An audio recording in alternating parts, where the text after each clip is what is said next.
Hello everyone, मैं हूं अनीस और आप देख रहे हो मार्वेलस एजुकेशन। आज की video one of the most important video है, क्योंकि ये वो वीडियो है जिसका हेल्प से अगर तुम चाहो तो पहले जितने भी इलेक्ट्रिक फील्ड निकालने के लिए तुम्हें बता रहा था ना, उसको एक जुगाड़ू मेथड से भी तुम निकाल सकते हो। उसमें मैंने बताया था इलेक्ट्रिक फील्ड वाले चैप्टर में कि डिस्क्रीट मास का तुम कैसे कैसे इलेक्ट्रिक फील्ड कैलकुलेट कर सकते हो, लेकिन जो यूनिफॉर्मली डिस्ट्रीब्यूटेड मास होगा उसका तो निकालने के लिए मैंने सिखाया नहीं। उसका निकालने के लिए जुगाड़ तुम्हें इसी टॉपिक में मिलने वाला है, जिसका नाम क्या है, गॉस लॉ है।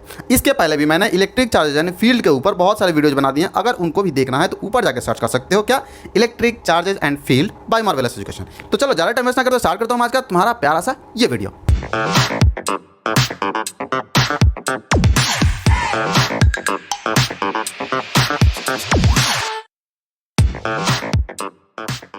जैसा कि मैंने प्रॉमिस किया, तुम्हें क्या बताने वाला हूं, तुम्हें मैं बताने वाला हूं गॉस लॉ के बारे में। तो चलो हम लोग गॉस लॉ के बारे में जानना शुरू कर देते हैं। सबसे पहली बात ये बता दूं कि ये एक तरह का सिर्फ एक रिलेशन है, जो कि दो चीज़ों के बीच रिलेशन तुम्हें बताएगा। कौन कौन चीज़ के बीच में? पहला जो फ्लक्स, जो कि इसके पहले वाले वीडियो में मैंने बताया, उस फ्लक्स के बीच में, और दूसरा तुम्हें बताएगा उस क्लोज सरफेस के अंदर रखा हुआ चार्ज। इन दोनों के बीच का ये रिलेशन सिर्फ तुम्हें बताएगा।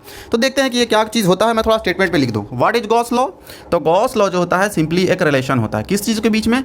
It is a relation, it is a relationship. ये प्यार मोहब्बत वाला रिलेशनशिप नहीं है। किसके किसके बीच में है? तो दो चीज़ों के बीच में है। किसके किसके बीच में? Relationship between charge enclosed inside a close surface. एक क्लोज सा सरफेस ले लो, उस सरफेस के अंदर कितना चार्ज इनक्लोज है, उस चार्ज के बीच में चार्ज और इलेक्ट्रिक फ्लक्स थ्रू इट, उसके थ्रू पास होने वाली इलेक्ट्रिक फ्लक्स जो है, इन्हीं दोनों के बीच का ये रिलेशन है, इन्हीं दोनों के बीच में ये संबंध है। कैसा संबंध है? तो जैसे मान लो कि एक मैं क्लोज सा ऐसा एक स्फीयर लेता हूँ, इस स्फीयर के बीच में मैं बोलता हूँ कि एक चार्ज में रख दिया क्यू। इस क्यू को रखने की वजह से बहुत सारा इलेक्ट्रिक फील्ड इसके चारों तरफ क्रिएट हो रहा होगा, इस तरीके से आउटवर्ड डायरेक्शन, क्योंकि प्लस चार्ज है तो आउटवर्ड डायरेक्शन में इलेक्ट्रिक फ्लक्स ये क्रिएट करेगा, इलेक्ट्रिक फील्ड क्रिएट करेगा। उस इलेक्ट्रिक फील्ड की वजह से इस पूरे सरफेस में एक इलेक्ट्रिक फ्लक्स बन के आएगा। वो इलेक्ट्रिक फ्लक्स जो होगा, वो इलेक्ट्रिक फ्लक्स बराबर होता है इसके अंदर रखा हुआ charge divided by epsilon not के बराबर। एप्सिलॉन नॉट क्या है? परमिटिविटी। बस इस मीडियम का परमिटिविटी, जिस मीडियम में ये चार्ज रखा हुआ है, यही कहलाता है हमारा गॉस लॉ। बस यही देखो, तीनों के बीच का रिलेशन है। अब कहोगे सर जी ये कहाँ से उठा के लेके आ गए, थोड़ा प्रूफ करके दिखाइए। तो चलो मैं प्रूफ करके दिखाता हूँ। इसके लिए क्या करना है, अगर प्रूफ अच्छे से समझना है तो पिछला वाला एक वीडियो मैंने जो बनाया है इलेक्ट्रिक फ्लक्स के ऊपर जाकर एक बार सर्च कर लेना, electric flux by Marvellous Education. वो वीडियो सामने आ जाएगा, उस वीडियो को कंप्लीट देख लेना। फ्लक्स जब अच्छे से समझ में आ जाएगा ना, तुम्हें ये भी समझ में आ जाएगा। तो देखो, इलेक्ट्रिक फ्लक्स का यूज़ करके ही मैं इसको अभी सॉल्व करने वाला हूँ, इसका प्रूफ निकालने वाला हूँ। मैं करता क्या हूँ कि इस क्लोज सरफेस के अंदर में बीच में जो चार्ज रखा हूँ, इस चार्ज की वजह, क्यू चार्ज जो रखा हूँ, ये क्यू चार्ज जो है, मान लो इस छोटा सा मैं एक एलिमेंट कट करता हूँ यहाँ पर। ये एलिमेंट के ऊपर ये एरिया जो है, छोटा सा एरिया जो कट किया हूँ, इसका एरिया दिया हुआ है, एरिया वेक्टर बाहर की तरफ। देखो, जब भी क्लोज सरफेस के ऊपर अगर एरिया वेक्टर निकालोगे ना, तो इस सरफेस के हमेशा आउटवर्ड डायरेक्शन में आता है, मतलब इस सरफेस से 90 डिग्री का एंगल बनाएगा एरिया वेक्टर। तो ये 90 डिग्री एंगल बनाता हुआ बाहर की तरफ ये एरिया वेक्टर जा रहा है। छोटा सा एरिया है ना, इसलिए मैं डीए लिखूंगा। इसके बाद ये क्यू चार्ज चाहता है कि हर जगह पे मैं आउटवर्ड डायरेक्शन में इलेक्ट्रिक फील्ड क्रिएट करके लाऊं। तो ये यहाँ पर भी एक इलेक्ट्रिक फील्ड लेके आ रहा है, जो कि किधर डायरेक्शन में है? बाहर के आउटवर्ड डायरेक्शन में है। ये इलेक्ट्रिक फील्ड बाहर की तरफ लेकर आ गया। अच्छा ये बताओ, इलेक्ट्रिक फील्ड और ये डीए एरिया वेक्टर, इन दोनों के बीच में अभी मैं एंगल पूछ दूँ तो एंगल कितना होगा? देखो, यहाँ पे है इलेक्ट्रिक फील्ड और यहाँ पे है डीए एरिया। दोनों के बीच में एंगल पूछ दूँ, यानी कि थीटा का वैल्यू पूछ दूँ। थीटा कितना दिख रहा है मुझे? दोनों के बीच एंगल 0 डिग्री दिख रहा है। मैंने बताया था कि यहाँ पे मैं प्रूफ लिख रहा हूँ, है ना। प्रूफ किसका? प्रूफ हम बात करने जा रहे हैं गॉस लॉ का। मुझे जाना है इलेक्ट्रिक फील्ड के बारे में, सॉरी फ्लक्स के बारे में। फ्लक्स इक्वल्स टू क्या मैंने बताया था? ई डॉट ए होता था ऐसा। ये पिछले वाले वीडियो में मैंने फ्लक्स का फॉर्मूला बता दिया था। अगर मान लो छोटा सा फ्लक्स बताना है, क्यों छोटा सा फ्लक्स? क्योंकि छोटे से एरिया में मैं कैलकुलेट करने जा रहा हूँ, इसलिए मैं छोटा सा फ्लक्स निकालता हूँ इस वाले एरिया में। तो छोटा सा जो एरिया हम लोग कट किया उसके अंदर ही हम लोग फ्लक्स निकालने जा रहे हैं। तो इलेक्ट्रिक फील्ड तो ई है वहाँ पे, डॉट एरिया कितना है? एरिया डी ए है, छोटा सा एरिया है, तो इसलिए मैं डी ए वेक्टर यहाँ लगा देता हूँ। अच्छा, मैं डॉट प्रोडक्ट को हटा सकता हूँ क्या? डॉट प्रोडक्ट को हटाइएगा सर जी, तो यहाँ कॉस थीटा लिखना पड़ेगा आपको, लिख देते हैं। तो D phi is equals to आ जाएगा ई इंटू डी ए। अब देखो, यहाँ पे इलेक्ट्रिक फील्ड का ऊपर ये एरो है, वो हटाना पड़ेगा। क्यों हटाना पड़ेगा? क्योंकि अब इसका मैग्नीट्यूड सिर्फ ले लिए हैं, डॉट प्रोडक्ट हटा दिए ना, इसलिए मैग्नीट्यूड सिर्फ रखना होगा। E into D A into cos theta. Theta का वैल्यू कितना? 0 डिग्री, तो कॉस 0 हो जाएगा, और कॉस 0 का वैल्यू 1, तो ये ओवरऑल 1 हो जाएगा। मुझे डी फाई का वैल्यू कितना मिल जाएगा, ई इंटू डी ए। अच्छा एक बात देख रहे हैं कि अगर मुझे फ्लक्स निकालना है तो सिर्फ छोटे से एरिया से थोड़ी निकालना है, मुझे पूरा इसका सरफेस पे निकालना है, पूरा इस स्फेरिकल सरफेस पे। ये कैसा है, स्फेयर है, स्फेयर के बीच में रखा हुआ है। अब पूरा स्फेयर की वजह से अगर मुझे निकालना है तो मैं क्या करूँगा, ये डी इस पूरे सरफेस को इंटीग्रेट कर दूँगा। मतलब एक छोटा सा एलिमेंट यहाँ, छोटा सा एलिमेंट बगल में कट करिए, उसके बगल में कट करिए, उसके बगल में कट करिए, उसके बगल में कट करिए, और सब की वजह से फ्लक्स ऐसे हैं, डी फाई निकालिए और सबको एक एक करके ऐड कर दीजिए। लेकिन ऐड करने के लिए एक मैथमेटिकल टूल भी तो होता है, कौन, इंटीग्रेशन। मैं उसी का यूज़ कर लेता हूँ यहाँ पे। तो इंटीग्रेट मैंने दोनों तरफ कर लिया, अब ये ओवरऑल ऐड हो ही रहा है।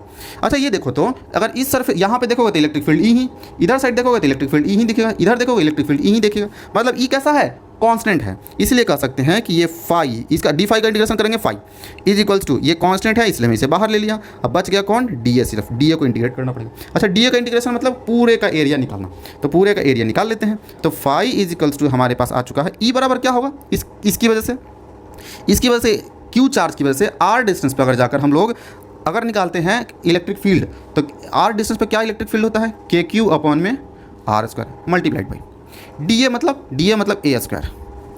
मतलब पूरे की वजह से एरिया, अगर डी ए का इंटीग्रेट करेंगे पूरे में एरिया, तो ए के बराबर आ जाएगा, सॉरी ए के बराबर पूरा एरिया यहाँ पे रखना पड़ेगा।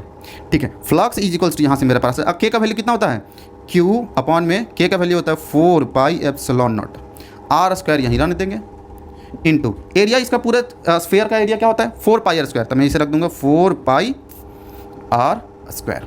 मुझे 4 पाई से 4 पाई कैंसिल होता दिख रहा है, आर स्क्वायर से आर स्क्वायर कैंसिल होता दिख रहा है, और बच जाएगा फ्लक्स इज इक्वल्स टू क्या, Q enclose divided by epsilon not. यहीं आ गया फ्लाई का वैल्यू, देख लो क्यू इनक्लोज, ये हमारा क्लोज सरफेस के थ्रू निकल के आ चुका है। तो क्लोज सरफेस जब भी तुम्हें दिखे तो phi equals to Q upon epsilon naught करके पूरा इलेक्ट्रिक फ्लक्स तुम चाहो तो निकाल सकते हो। ये तो हो गया हमारा प्रूफ। एक इंपॉर्टेंट बात है जो मैं तुम्हें बताना चाह रहा हूँ कब से, लेकिन तुम सुन ही नहीं रहे हो। देखो फिर से अभी मैं बता रहा हूँ, उसे ध्यान से सुनना। यहाँ पे नोट एक बात ध्यान में रखना है। क्या नोट में ध्यान में रखना है कि इफ़ हमने क्या बताया, फ्लक्स बराबर गॉस लॉ से ये बताया है क्यू इनक्लोज्ड, कैपिटल क्यू भी रख सकते हो, स्मॉल क्यू भी रख सकते हो, अपॉन में एप्सिलॉन नॉट। जनरली तुम्हें स्मॉल क्यू ही दिखेगा, पर मैं कैपिटल क्यू लेके भी बना दिया हूँ, कोई दिक्कत नहीं है। इफ़ स्मॉल क्यू बराबर, यहाँ पे क्यू इनक्लोज का वैल्यू अगर जीरो हो जाता है, तो क्यू इनक्लोज जीरो, तो ये पूरा टर्म जीरो, ये पूरा इधर वाला टर्म, राइट साइड वाला टर्म जीरो, देन फ्लक्स भी बराबर भी क्या हो जाएगा, जीरो के बराबर हो जाएगा। ये बात सिर्फ ध्यान में रखना। बोलो सर जी एक बार करके दिखाइए, एक बार प्रूफ करके दिखाइए मुझे एग्जाम्पल के थ्रू। तो देखो मैं तुम्हें एक एग्जाम्पल दिखाता हूँ, एनसीईआरटी में भी एग्जाम्पल दिया हुआ है, इसलिए मैं भी करवा के दिखा देता हूँ। हुआ क्या कि एक बार एक सिलेंडर में लेके चलने के लिए तैयार हो गया। ये गैस वाला सिलेंडर नहीं है, ये है नॉर्मल सा सिलेंडर, मैथमेटिक्स वाला सिलेंडर। मैं एक सिलेंडर लेकर चला, मुझे इसमें ये दिखा कि कोई भी चार्ज पहले से पड़ा हुआ नहीं है। अगर कोई भी चार्ज पहले से पड़ा नहीं है तो इसमें अगर मैं इलेक्ट्रिक फ्लक्स निकाल के लेकर आऊँगा तो जीरो आना चाहिए। लेकिन मुझे दिखा कि इसके आसपास में इलेक्ट्रिक फील्ड तो भैया है, इलेक्ट्रिक फील्ड तो अब है। अगर इलेक्ट्रिक फील्ड है तब भी क्या जीरो आएगा, ऑफ कोर्स जीरो आएगा, क्योंकि इसके अंदर साइड में चार्ज है ही नहीं। चार्ज नहीं तो फिर कहाँ से आ जाएगा तुम्हारे पास फाई का वैल्यू, नहीं आएगा। क्योंकि देखो यहाँ इंपॉर्टेंट पॉइंट पर भी मैं लिखवाया हूँ। तो मैं चाहता हूँ इसके चारों तरफ इलेक्ट्रिक फ्लक्स को निकालूँ। तो मैं फ्लक्स निकालने के लिए क्या किया, इस वाले को सरफेस को देखा 1 नंबर सरफेस, इधर वाला क्रॉस सेक्शन एरिया वाला 2 नंबर सरफेस दिख रहा, और ये कर्ड वाला सरफेस 3 नंबर सरफेस दिख रहा। अगर मैं देखूं तो यहाँ देखो सरफेस के हमेशा एरिया फैक्टर क्या होता है, परपेंडिकुलर। तो इस वाले का एरिया फैक्टर कहाँ आएगा, बाहर की तरफ। ये हो गया एरिया फैक्टर। इधर साइड कौन हो गया, इलेक्ट्रिक फील्ड।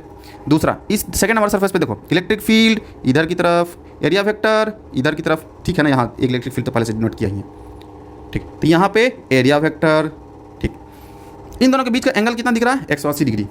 यहाँ पे मैं तीसरा नंबर सरफेस पे देखता हूँ, इस यहाँ पे कर्व सरफेस पे कहाँ आएगा, इलेक्ट्रिक फील्ड नीचे की तरफ, एरिया वेक्टर नीचे की तरफ, इलेक्ट्रिक फील्ड राइट डायरेक्शन में।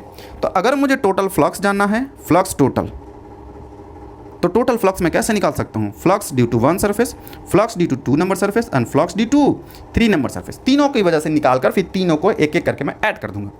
तो मैं क्या करता हूँ, फ्लक्स टोटल निकालने की कोशिश करता हूँ। फ्लक्स टोटल फर्स्ट नंबर की वजह से क्या होगा, ई डॉट ए, सेकेंड की वजह से एरिया वेक्टर 1 नंबर की वजह से, दूसरा ई डॉट सेकेंड नंबर का एरिया, वैसे ही ई डॉट थर्ड नंबर का एरिया।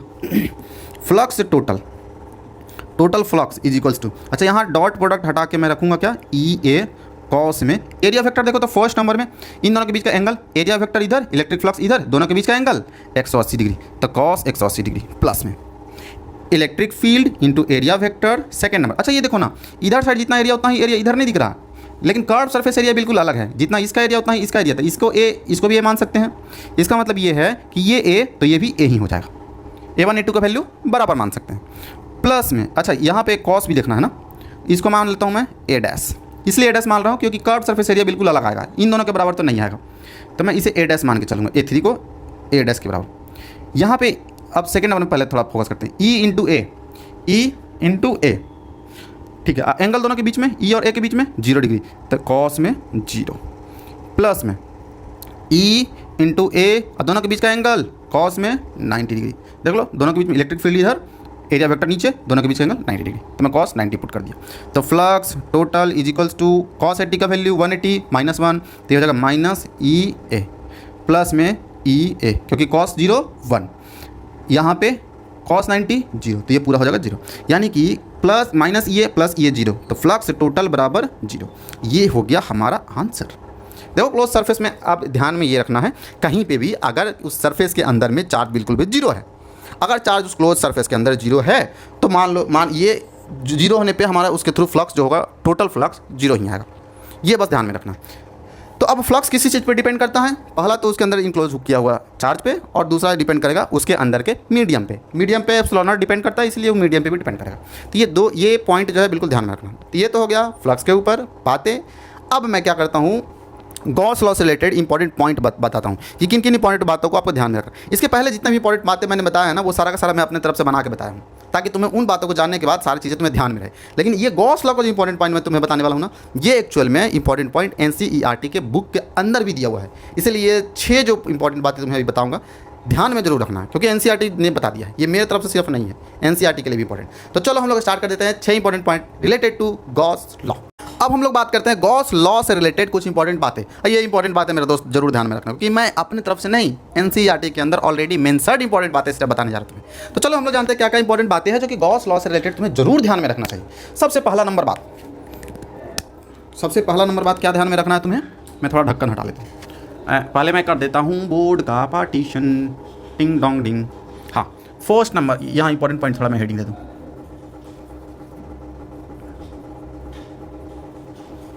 इंपॉर्टेंट पॉइंट्स, क्या क्या इंपॉर्टेंट पॉइंट्स है जो तुम्हें ध्यान में रखना चाहिए गॉस लॉ से रिलेटेड इंपॉर्टेंट पॉइंट्स। तो सबसे पहली बात कि मैं ब्लू से लिखता हूं, Gauss law can be applied for enclosed surface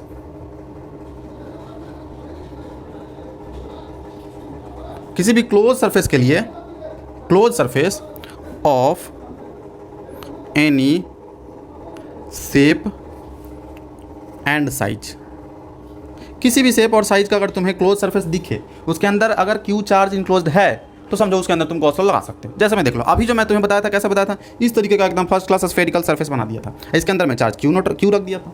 दूसरा अगर मैं कोई आए और ऐसे ऐसे ऐसे जुगु बना दे, यहाँ पे रख दे कौन, क्यू चार्ज, इसमें भी तुम अप्लाई कर सकते हो। कोई चाहे तो ऐसे आके ट्रेंगल बना दे और ट्रेंगुलर टाइप रखे, और इधर साइड पिरामिड टाइप बना दे और बीच में रख दे चार्ज क्यू, तब भी लगा सकते हो। कोई चाहे तो इस तरीके से ऐसे ऐसे लेकर आए और इधर कहीं छुपा के चार्ज को रख दे क्यू को, तब भी तुम अप्लाई कर सकते हो। इसका मतलब ये है इस वाले सरफेस में भी क्यू अपॉन में एप्सिलॉन नॉट लगा सकते हैं। दूसरा इसमें भी होगा Q phi equals to Q upon में एप्सिलॉन नॉट, और तीसरा नंबर इसमें भी होगा क्यू अपॉन में एप्सिलॉन नॉट, और नेक्स्ट नंबर इसमें भी होगा phi equals to Q upon में एप्सिलॉन नॉट। तो ये शेप और साइज पर डिपेंड नहीं करता, कोई चाहे तो इसका साइज बड़ा भी कर दे तब भी उतना ही रहने वाला है, phi equals to Q upon epsilon naught. दूसरी बात अब हम लोग जानते हैं क्या ध्यान में रखने की जरूरत है। सेकेंड नंबर इंपॉर्टेंट पॉइंट, ये गॉस लॉ जो होता है is for all charges inside close surface.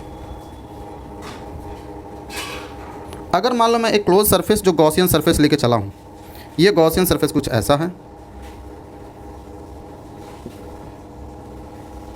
इसके अंदर चार्ज एक रखा हुआ Q1, दूसरा रखा हुआ Q2, तीसरा रखा हुआ Q3 और सारा का सारा इसके अंदर रखा हुआ है। तो ऐसे केस में फ्लक्स अगर आपको निकालना है तो फ्लक्स इक्वल्स टू हो जाएगा Q1 की वजह से भी, Q2 की वजह से भी और Q3 की वजह से भी, सारे चार्जेस की वजह से ये फ्लक्स आएगा अपॉन में एप्सिलॉन नॉट। तो A to Z चार्ज की वजह से हमेशा आता है उसके अंदर फ्लक्स, जितने भी चार्ज उसके अंदर इनक्लोज होंगे। तीसरी बात क्या ध्यान में रखना है, ऐसा कोई सिचुएशन आ जाए, कैसा सिचुएशन आ जाए, यहाँ से मिलकर थोड़ा स्पेस का कमी है, इन केस एक ऐसा क्लोज सरफेस मुझे मिल जाए, यहाँ पे रहे Q1 चार्ज, दूसरा रहे Q2 चार्ज, तीसरा रहे Q3 चार्ज, बाहर साइड कहीं Q4 आ जाए, इधर कहीं Q5 आ जाए, मतलब कुछ चार्ज अंदर भी है कुछ चार्ज बाहर भी है। तो ऐसे केस में अगर तुमसे पूछेगा कि इलेक्ट्रिक फील्ड कहाँ कहाँ होगा, किस किस की वजह से होगा, तो इलेक्ट्रिक फील्ड 1 से लेके 5 तक, Q1 से लेके Q5 की वजह से होगा, Q1 से लेके Q5 सब की वजह से इलेक्ट्रिक फील्ड कुछ ना कुछ तुम्हें मिलने ही वाला है। लेकिन अगर यही तुम चाहोगे कि मैं निकालना चाहता हूँ फ्लक्स, इसे गॉस लॉ के अंदर अप्लाई करना चाहता हूँ, तो गॉस लॉ के अंदर अप्लाई करेंगे इसे, तो गॉस लॉ किसकी वजह से अप्लाई होगा, ये सिर्फ अंदर वाले चार्ज की वजह से होगा। तो गॉस लॉ किस पे अप्लाई होगा, Q1 पे, Q2 पे और Q3 पे, क्योंकि यही तीनों सिर्फ इसकी सरफेस के अंदर है। तो मैं फाई इक्वल्स टू लिखूंगा डायरेक्ट Q1, Q2 और Q3 divided by epsilon not. ये हो गया इलेक्ट्रिक फ्लक्स बराबर। नेक्स्ट पॉइंट क्या आपको ध्यान में रखना है, नेक्स्ट ध्यान में रखना है, हाँ, गॉसियन सरफेस जो होता है कैन नॉट पास थ्रू, किसके थ्रू पास नहीं होना चाहिए, गॉसियन सरफेस कभी भी डिस्क्रीट मास से पास नहीं होना चाहिए। बट लेकिन अगर चाहो तुम तो कैन पास थ्रू, किसके थ्रू पास कर सकते हो, लेकिन अगर तुम चाहो तो तुम कंटिन्यूअस के थ्रू पास कर सकते हो।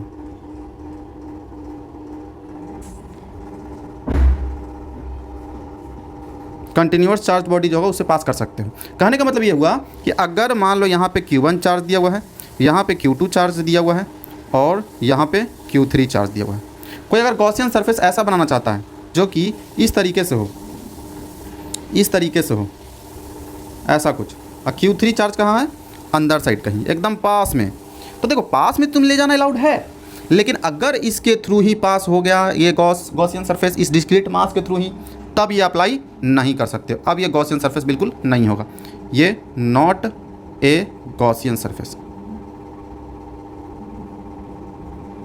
क्यों नहीं होगा थोड़ी देर में बताता हूँ। दूसरा, अगर मान लो इस तरीके का स्ट्रेट एक रॉड दिख गया, इसके ऊपर चार्ज Q डिस्ट्रीब्यूटेड है, यूनिफॉर्मली डिस्ट्रीब्यूटेड है। अगर यूनिफॉर्मली डिस्ट्रीब्यूटेड है, ये पूरा लेंथ यहाँ से यहाँ तक दिया हुआ है कि ये हाफ लेंथ है और इधर भी हाफ लेंथ है। अगर कोई ऐसे गॉसियन सरफेस बनाना चाहता है तो देखो, तो इसमें कंटिन्यूस चार्ज डिस्ट्रीब्यूटेड है, कंटिन्यूसली चार्ज डिस्ट्रीब्यूटेड है पूरे रॉड पे, और तुम तो बीच में यहीं से पास करवा दिए, तो ये पास करवा सकते हो, ये गॉसियन सरफेस हो सकता है, इसको गॉसियन सरफेस तुम मान सकते हो। Next number, fifth number point ये कहता है कि जब भी तुम्हें गॉस लॉ अप्लाई करना होगा, कैन बी अप्लाइड, तो अप्लाई कर सकते हो किसके लिए, to calculate electric field via symmetric body very easily. अगर सिमेट्रिक बॉडी का इलेक्ट्रिक फील्ड तुम्हें बहुत इजी ढंग से अगर कैलकुलेट करना है, सिंपल मैथमेटिक्स बना के, तो तुम गॉस लॉ का अप्लाई कर लो, जल्दी से वो सॉल्व हो जाएगा। सिक्स्थ नंबर पॉइंट ये कहता है कि ये गॉस लॉ जो होता है एक्चुअल में वो फॉलो करता है किस लॉ को, Gauss law follow inverse square law को, इनवर्स स्क्वायर लॉ को फॉलो करता है। अब इनवर्स स्क्वायर लॉ किसका, जो कूलम्स लॉ में तुम पढ़े थे, ऑफ कूलम्स लॉ, समझो इस चीज़ को। मतलब ये जो हम लोग पढ़े थे F directly proportional to 1/r², इस लॉ को ये फॉलो करता है गॉस लॉ। कैसे में देखो, ये अगर नहीं फॉलो करता तो हमको चाहते तो हम कहीं भी डिस्क्रीट मास से भी पास करवा सकते थे। कैसे, क्योंकि अगर मान लो इलेक्ट्रिक फील्ड अगर इसकी वजह से जैसे ही निकालने गया, तो इलेक्ट्रिक फील्ड बराबर क्या होता है, इलेक्ट्रिक फील्ड बराबर होता है KQ/r²। अब इसके थ्रू तुम पास करवाना चाहते हो। अब देखो, ये r² नीचे इन्वर्स स्क्वायर लॉ को ये भी फॉलो कर रहा ना, तो ये इन्वर्स स्क्वायर लॉ को फॉलो कर रहा है और यहाँ तुम चाहते हो कि इसके थ्रू पास हो जाए। और ये बताओ इस चार्ज का डिस्टेंस इस गॉसियन सरफेस से कितना हो गया, 0। तो 0 हो गया, इसका मतलब ये है तुम चाहते हो कि के क्यू अपॉन में आर स्क्वायर का वैल्यू 0 पुट कर दो, जो कि कभी पॉसिबल नहीं है, क्योंकि अगर ये के क्यू अपॉन 0 अगर पुट करोगे तो ये कभी इलेक्ट्रिक फील्ड यहाँ पे डिफाइन ही नहीं हो जाएगा, अनडिफाइंड आ जाएगा। अनडिफाइंड आने की वजह से कभी भी तुम चाहो तो यहाँ से पास नहीं करवा सकते। तो यही वजह है जिसकी वजह से हम लोग कभी भी डिस्क्रीट मास से किसी भी गॉसियन सरफेस को पास होने नहीं देते। तो ये तो था वो इंपॉर्टेंट 6 बातें जो कि आपको हमेशा ध्यान में रखना है। देखो फिर से मैं स्पीड में थोड़ा रिवाइज करवाता हूँ। पहला ये ध्यान में रखना है कि किसी भी तरह का सरफेस बना लो गॉसियन सरफेस अलाउड है, चलेगा। दूसरा बात ध्यान में रखना है कि फाई इक्वल्स टू अंदर वाला जितना चार्ज रखा हुआ गॉसियन सरफेस के अंदर सारे चार्जेस की वजह से ही गॉस लॉ आएगा। तीसरा बात ध्यान में क्या रखना है, अगर कोई बाहर भी चार्ज है तो उन चार्जेस को इग्नोर कर दो, सिर्फ अंदर वाले चार्ज की वजह से ही फ्लक्स निकाल के लाओ। चौथा बात ध्यान में रखना है कि किसी भी डिस्क्रीट मास के थ्रू गॉसियन सरफेस को पास नहीं करवाओ। पांचवी बात, कहीं भी अगर कंटिन्यूअस चार्ज डिस्ट्रीब्यूशन है तो वहां पर अप्लाई कर लो गॉस लॉ ही, आसानी से तुम चाहोगे तो इलेक्ट्रिक फील्ड निकाल लोगे, जो कि अभी मैं एप्लीकेशन ऑफ गॉस लॉ में तुम्हें अभी बताने वाला हूँ थोड़ी देर में निकाल के। नेक्स्ट ये कहता है कि ये इन्वर्स स्क्वायर लॉ जो होता है फोर्स वाला, ये इलेक्ट्रिक फील्ड वाला, उसको ये भी फॉलो करता चलता है। तो ये थे इंपॉर्टेंट 6 बातें जो मैंने तुम्हें अभी बताया, ये गॉस लॉ से रिलेटेड आपको जरूर ध्यान में रखना है। अब हम लोग देखते हैं कि गॉस लॉ को हम लोग कहाँ अप्लाई कर सकते हैं, जो कि है एप्लीकेशन ऑफ गॉस लॉ। अब एक सवाल दिमाग में बहुत चल रहा होगा, सर जी ये कब से गॉस लॉ पढ़ाए जा रहे हैं, फिर गॉस लॉ का इस्तेमाल क्या है, थोड़ा करके तो दिखाइए। अभी तक मुझे ये बता दिए थे कि अगर डिस्क्रीट अलग अलग मास दिया हुआ होगा तो उसके अंदर इलेक्ट्रिक फील्ड मुझे कैलकुलेट करना होगा तो मैं तो कर लूँगा। लेकिन अगर यही कंटिन्यूअस चार्ज डिस्ट्रीब्यूशन जो पढ़ाएं आप किस लिए पढ़ाए हैं, अगर कंटिन्यूअस चार्ज डिस्ट्रीब्यूशन अगर होगा तो उस वक्त इलेक्ट्रिक फील्ड निकालेंगे तो पता ही नहीं है। अब मैं तुम्हें बताने वाला हूँ, क्योंकि बिना गॉस लॉ के उसके अंदर निकालने जाओगे तो निकालना तो संभव है पर थोड़ा कॉम्प्लेक्सिटी ज़्यादा हो जाता है, इंटीग्रेशन पूरा का पूरा करना पड़ेगा। उस इंटीग्रेशन से बचने के लिए इस गॉस लॉ का इस्तेमाल करना पड़ेगा। तो देखो इंटीग्रेशन से किया जा सकता है पर हम लोग गॉस लॉ से सिर्फ करेंगे, बोर्ड एग्जाम्स के अंदर सिर्फ गॉस लॉ से ही करना तुम्हें। मैं गॉस लॉ का इस्तेमाल करने वाला हूँ और उसका यूज़ करके तुम्हें बताऊंगा कि कैसे electric field continuous charge distribution जब रहे तो निकाल सकते हो। तो मैं क्या बताने वाला हूँ, एप्लीकेशन ऑफ गॉस लॉ। ये एंड्रॉयड एप्लीकेशन है ना, application of Gauss law.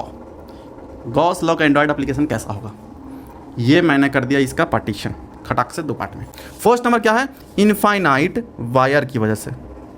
Infinite wire की वजह से कैसे निकाल सकते हैं, मान लो एक मेरे पास एक इनफाइनाइट वायर ऐसे दिया हुआ है लंबा एकदम, ये इनफाइनाइट वायर जो है पूरे में चार्ज प्लस ऐसे डिस्ट्रीब्यूटेड है।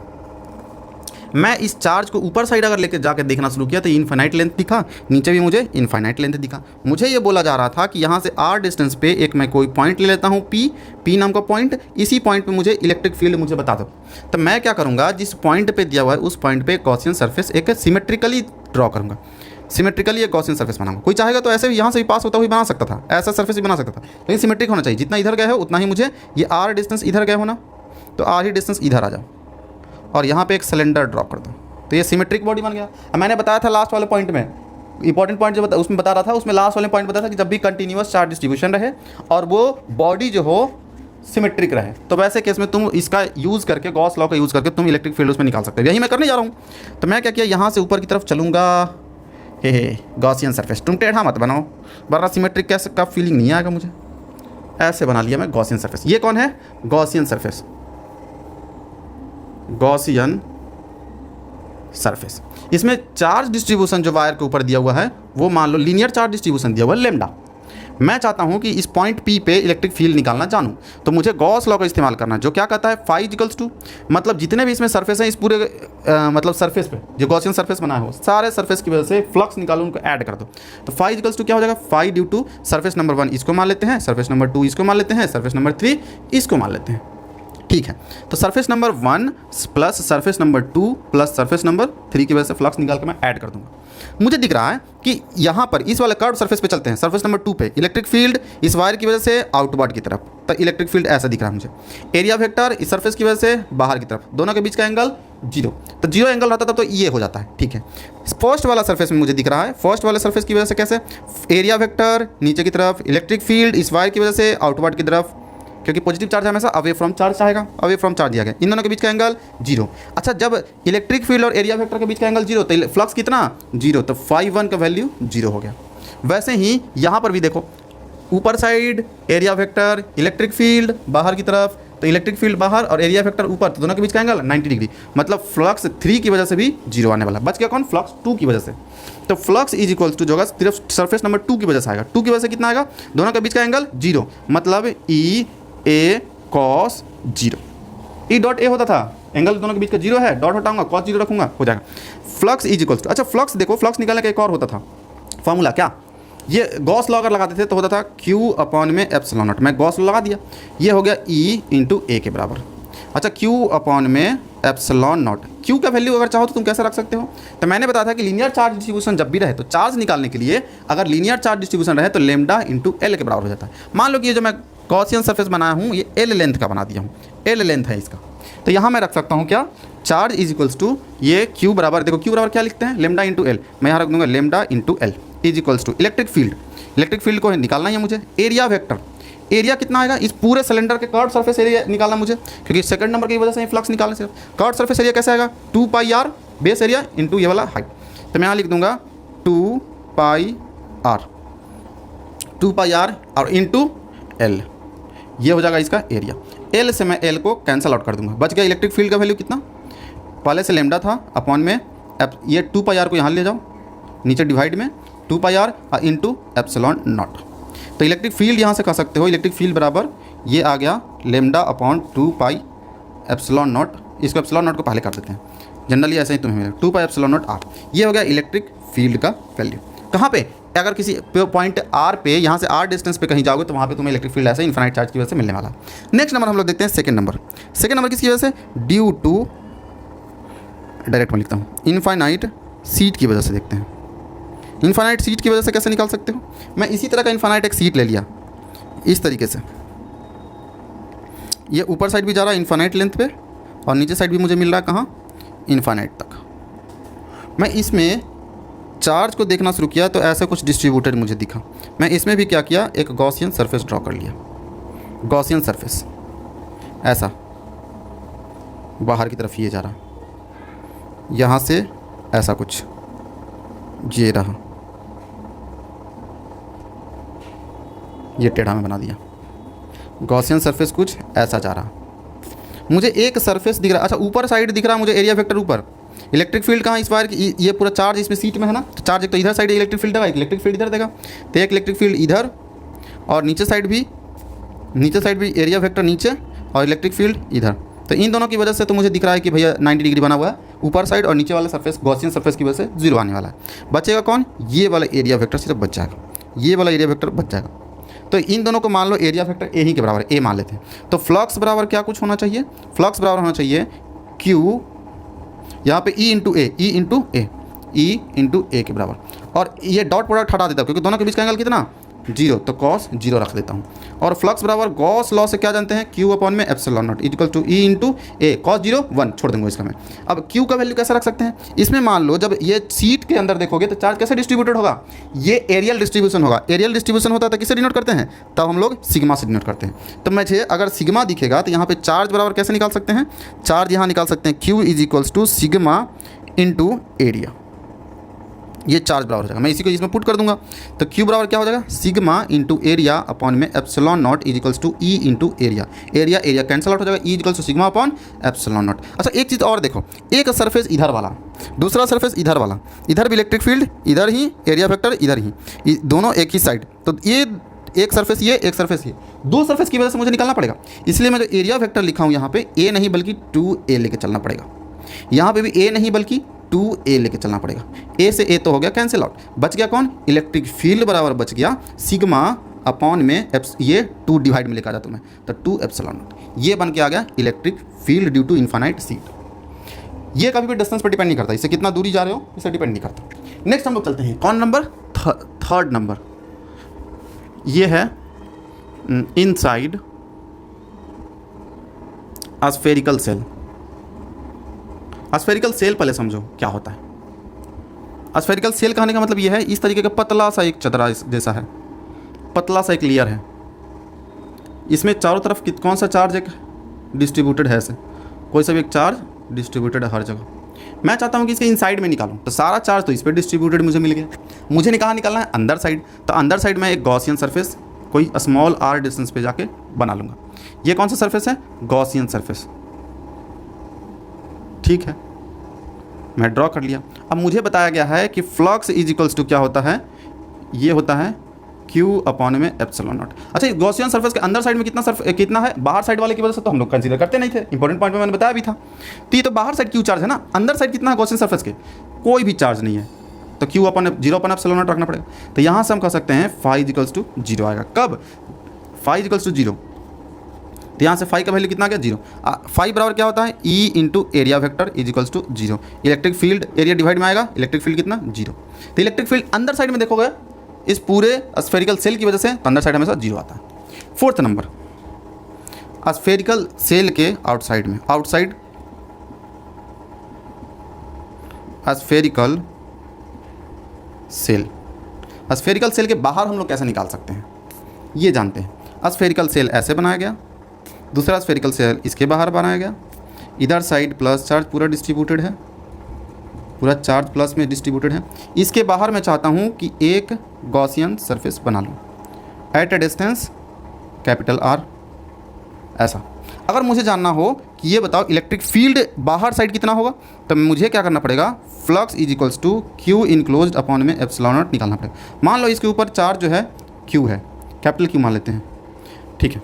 तो ये फ्लक्स बराबर क्या होता है, E into A is equals to Q upon में epsilon naught, E into area vector. देखो एरिया वेक्टर कहाँ जाएगा, एरिया, ये चार्ज से इलेक्ट्रिक फील्ड हमेशा बाहर की तरफ और एरिया वेक्टर भी बाहर की तरफ, इलेक्ट्रिक फील्ड और एरिया वेक्टर के बीच में एंगल 0। तो ई ए कॉस में, यहाँ से डॉट में हटा के यहाँ कॉस 0 पुट कर देता हूँ, ये हो जाएगा क्यू अपॉन में एप्सिलॉन नॉट। एरिया का फॉर्मूला क्या होगा, ये कैसा दिख रहा है, स्फीयर है, स्फीयर का एरिया 4 पाई आर स्क्वायर, मैं रख दूंगा E into 4 pi R square, ये है आर डिस्टेंस, तो आप 4 पाई आर स्क्वायर रख दिया, is equals to Q upon में epsilon naught. 4 pi R square को नीचे में लेकर आ जाता हूँ, तो इलेक्ट्रिक फील्ड बराबर क्या कुछ आ जाएगा, यहाँ पर मैं लिखता हूँ इलेक्ट्रिक फील्ड बराबर आएगा मेरे पास क्यू अपॉन में 4 पाई को यहाँ लेके आ गया, एप्सिलॉन नॉट के साथ जोड़ दिया, इंटू आर स्क्वायर। अच्छा, 1/4 पाई एप्सिलॉन नॉट के भी लिख सकते हैं, तो ये ई बराबर के क्यू अपॉन में आर स्क्वायर। देखो तो ये पहले भी कभी मिल चुका है, K Q upon are square, ये मिल चुका है हमें इलेक्ट्रिक फील्ड का, तब जब पॉइंट चार्ज की वजह से मानते हैं। इसका मतलब ये है, अगर मैं इसे मान लूँ कि अंदर साइड जो सेल है इसका पूरा चार्ज एक सेंटर पे अगर रखा हुआ है, तो वो भी कहना गलत नहीं होगा, क्योंकि देखो उसकी वजह से भी इलेक्ट्रिक फील्ड उतना ही आता है जितना इस पूरे सेल की वजह से आया। तो एज्यूम ऐसे ही हम लोग इसको सेंटर पे एज्यूम करके तब इलेक्ट्रिक फील्ड भी निकाल सकते हैं। तो ये तो था हमारा एप्लीकेशन ऑफ गॉस लॉ, जो कि अभी मैंने गॉस लॉ का अप्लाई करके इलेक्ट्रिक फील्ड तुम्हें निकालना सिखा दिया। कब? जब यूनिफॉर्मली डिस्ट्रीब्यूटेड चार्ज होता। तब मैं थोड़ा साइड हो जाता हूँ, फटाफट स्क्रीनशॉट लेना है और स्क्रीनशॉट लेके इन सबको नोट कर लेना है। इस वीडियो में इतना ही रहने देता हूँ मैं, मिलेंगे अगली वीडियो में ढेरों सारे एनसीईआरटी के सवाल के साथ। अब हमारा चैप्टर जो है थियरी वाला पार्ट पूरा कंप्लीट हो चुका है।